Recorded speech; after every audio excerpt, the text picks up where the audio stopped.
circumstances, we're certainly happy about the point. I thought we really wasted 45 minutes today. Our first half was poor, and I think our second half was better.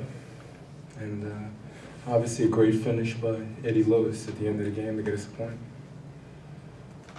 Thank you, Coach. We'll open it up for questions. Andrea?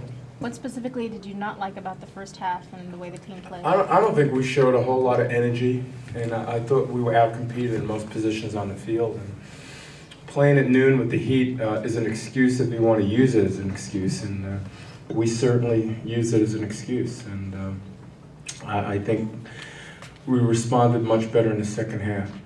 Our field tends to play a little slow, and it's slippery, and even though that's certainly not an excuse, but for whatever reason, I thought Columbus won most of the battles in the first half, and I think with few exceptions did we have the edge in the different matchups on the field. And in the second half, I think we turned that around.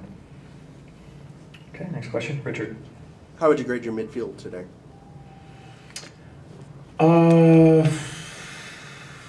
First half, very poor. Second half, better. First half wasn't good, I thought. In particular, Gavin and Carroll won the battle against Miglioranzi and Kovalenko, and I think it turned a little bit more to our favor in the second half. Okay, next question. Graham. Bruce, do you think the team needs to fall behind before it wakes up? I mean, it's I guess so. I think this was this has certainly been the case, but you know, I think we need to be a little bit more aggressive going to goal. I think in the first half we had some players who were a little bit tentative, but who can explain it sometimes? I think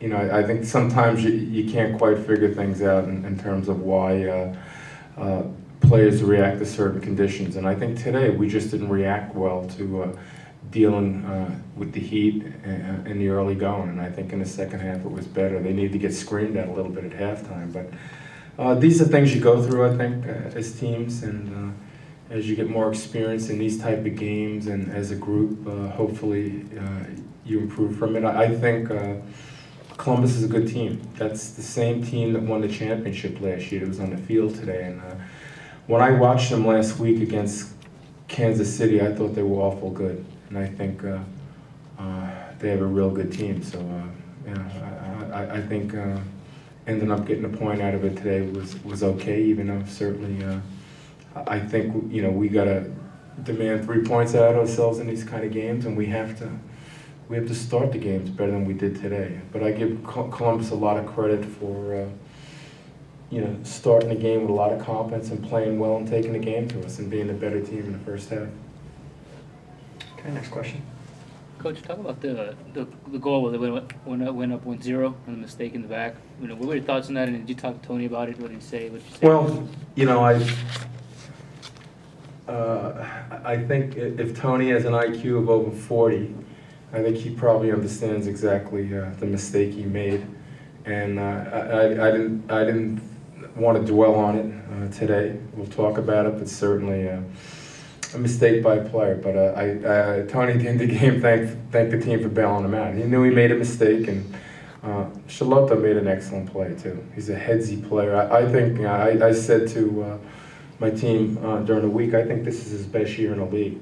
I think he's simply been outstanding. And ironically, you know, they're a team that's, you know, not getting a lot of points at this point either. But I think he's been absolutely terrific, and he buys in completely to their team and the role he plays. I think he's had an excellent year today.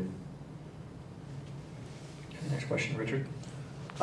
Bringing in Tony for Sean Franklin at halftime, was that a tactical decision or something about Sean's play that you didn't like? Sean Franklin strained a hamstring. Okay. He missed the game last week in Seattle because of that. And the choice was either Sanneh or De La Garza.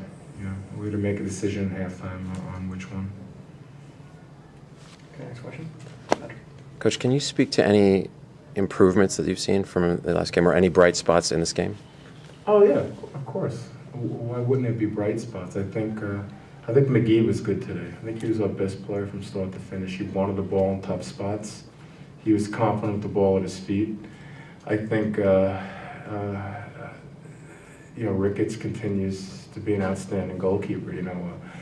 Ricketts had to make two big saves in this game. I think one in the first half and one right before we scored in that little counterattack. So I'm real pleased with him. He's been outstanding. I think Eddie Lewis did a good job in coming in for Todd Donovan today.